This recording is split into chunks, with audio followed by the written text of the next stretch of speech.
Are you stuck in the cycle of planning, researching, and waiting for the perfect moment to act? Or have you ever gotten a great idea but felt completely paralyzed and unable to take the first step? In a world that demands perfection, it's easy to get paralyzed by analysis. You find yourself planning, researching, and waiting for the perfect moment to act, which never comes. That all changes now. This is chapter 5, Embracing Imperfect Progress, and it's your guide to breaking free from the analysis paralysis so you can start progressing. But before we get into the work, we get the opportunity to look at the cause of the challenge in the first place. What if I told you that the very thing you think is strength is actually holding you back? While it's good to strive for your best, chasing perfection is a sneaky form of overthinking. This relentless pursuit is often fueled by fear of making mistakes, leaving your best ideas on the drawing board. The true goal is not perfection, but progress. It's about setting realistic standards and embracing the concept of good enough to get things done. So, how do you break the cycle of analysis paralysis and start moving forward?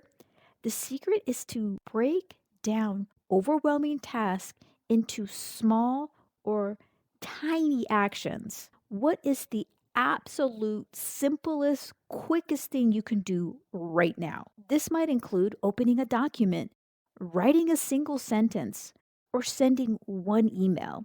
The goal is to reduce the perceived effort to almost zero. This small or tiny step forward creates a psychological momentum, shifting your brain from thinking about doing the thing to actually doing the thing. It's how you bypass the analysis paralysis and trick your mind into taking forward motion. Remember, no task is too big if you commit to just taking one small, tiny, immediate step. Momentum is your greatest ally against overthinking.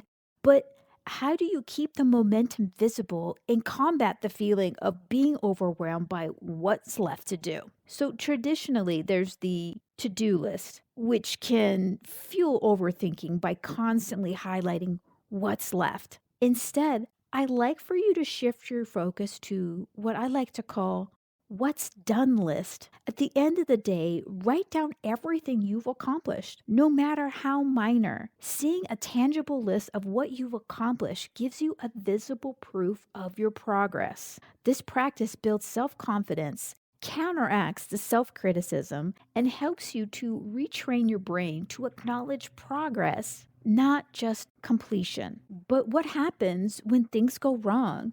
When that perfect plan falls apart and the fear of failure creeps back in, how do you protect your newfound momentum and avoid the emotional spiral of overthinking? It's time to reframe. Reframe failure, not as a flaw, but as valuable information. Mistakes aren't dead ends, they're detours filled with lessons. Every failure is just feedback, helping you to learn and grow. To put this into practice, I've created a personal framework I share with my clients called LAG. So it's learn from the experience, adjust your approach, and grow from the insight. So when something doesn't go as planned, use these questions to think through what happened. So, lag. What can you learn from this experience? How can you adjust your approach? How will you grow from this? Remember that your value as a person isn't tied to the success or failure of a project. By detaching your self worth from the outcome, you protect yourself from the emotional spirals that comes with perceived failures. So you've learned to see progress over perfection, to harness the power of these small, tiny steps, to celebrate what's done and embrace failure as feedback. Now that you have these tools, the real challenge awaits. It's time to break the cycle from the thought to the action and take the ultimate step, that leap of faith. Go ahead and check out the next video, Chapter 6, Taking Imperfect Action, The Leap of Faith. We'll explore ready, fire, aim philosophy with a twist, and they'll show you how to build some unstoppable momentum. Also, if you'd like to pick up the actual print version of Unburdened, How to Stop Overthinking, the 8-step guide for clarity and real results, check out the link in the descriptions or comments below.